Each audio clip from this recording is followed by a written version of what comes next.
Hey everyone, welcome back to the channel. Today, we're diving deep into the story of a figure you probably know from math class, but whose real story is far wilder and more influential than you might imagine. We're talking about Pythagoras of Samos. Was he a groundbreaking mathematician, a mystical cult leader, or both? Let's find out. Most of us hear the name Pythagoras and immediately think of the Pythagorean theorem, a squared plus b squared equals c squared. It's the cornerstone of geometry, a beacon of rational thought. But the man behind the theorem is shrouded in legend and mystery. In fact, so little is known for sure about Pythagoras himself that some historians even question if he was the one who actually discovered the theorem. What we do know is that he founded a secretive society in Croton, southern Italy. Around 530 BC, this group, the Pythagoreans, was part religious brotherhood, part scientific academy. They believed that reality itself was governed by numbers. For them, numbers weren't just tools for counting. They were the fundamental building blocks of the universe, the very essence of harmony and order. The Pythagoreans lived by a strict set of rules. They were vegetarians, but strangely, they were forbidden from eating beans. The reasons are still debated. Some say it was because beans resembled human fetuses, others because they caused flatulence, disrupting the tranquility needed for deep thought. They practiced communal living, shared all their possessions, and swore an oath of secrecy. Their discoveries were attributed to the group, not to individuals, which makes it even harder to pinpoint what Pythagoras himself actually did.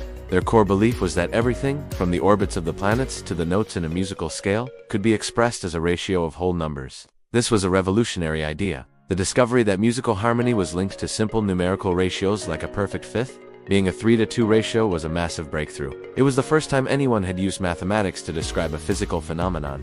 It seemed to prove their central philosophy: all is numbered. But this beautiful, orderly worldview was about to be shattered by one of their own discoveries. The Pythagoreans were obsessed with right-angled triangles. While studying a simple square with sides of length 1, they applied their own famous theorem to find the length of the diagonal. 1 squared plus 1 squared equals the diagonal squared. So, the diagonal squared is 2. What number, when multiplied by itself, equals 2? They searched and searched for a nice, clean fraction, a ratio of two whole numbers, to represent this length.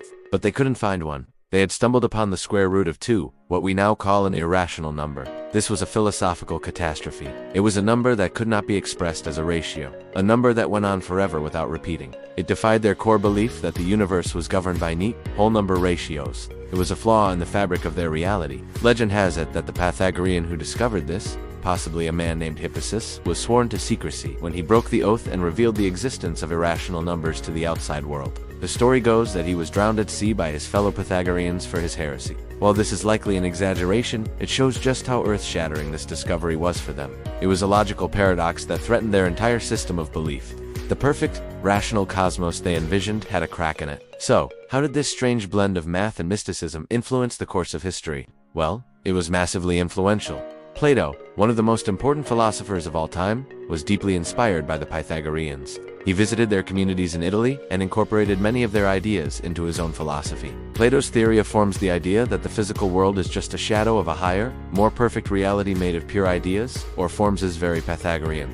For Plato, geometry was the key to understanding this higher reality. He famously had inscribed over the entrance to his academy in Athens, "Let no one ignorant of geometry enter here." Through Plato, Pythagorean ideas were transmitted into the heart of Western thought, shaping philosophy, science, and even theology for centuries. The idea that the universe is written in the language of mathematics is a direct legacy of Pythagoras. When the Renaissance arrived in Europe, there was a huge revival of classical learning, and Pythagoras was right at the center of it. Thinkers like Johannes Kepler, the astronomer who discovered the laws of planetary motion, saw himself as a successor to Pythagoras. Kepler was obsessed with finding the harmony of the spheres, the idea that the planets moved in orbits that corresponded to musical notes, creating a kind of celestial symphony.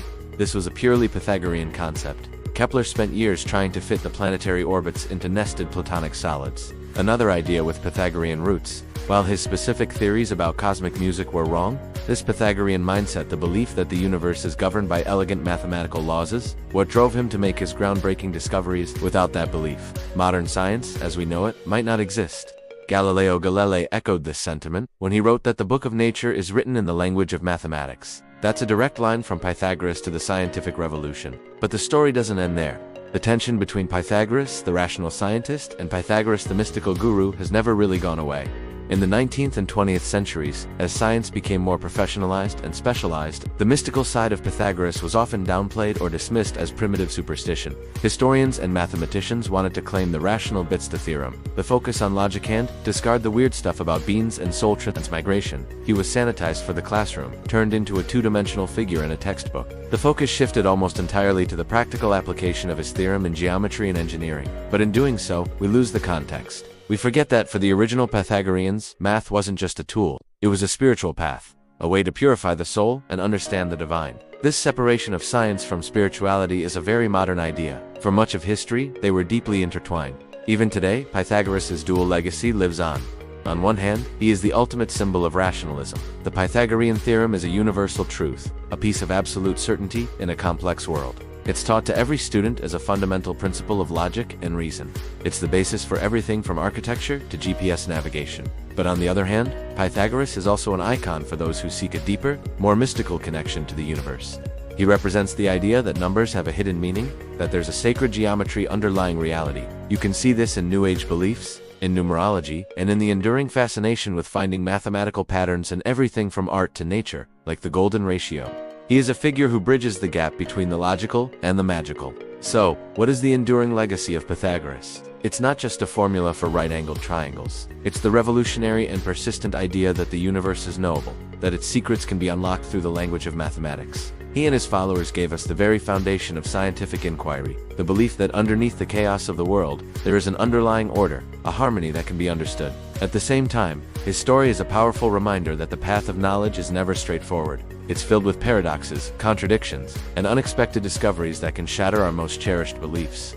Just as the discovery of irrational numbers shattered the world of the Pythagoreans, he forces us to ask a fundamental question. Is the universe a cold, rational machine governed by mathematical laws? Or is it something with a soul, a harmony, a music that we can just barely hear? Perhaps the true genius of Pythagoras is that he showed us it could be both.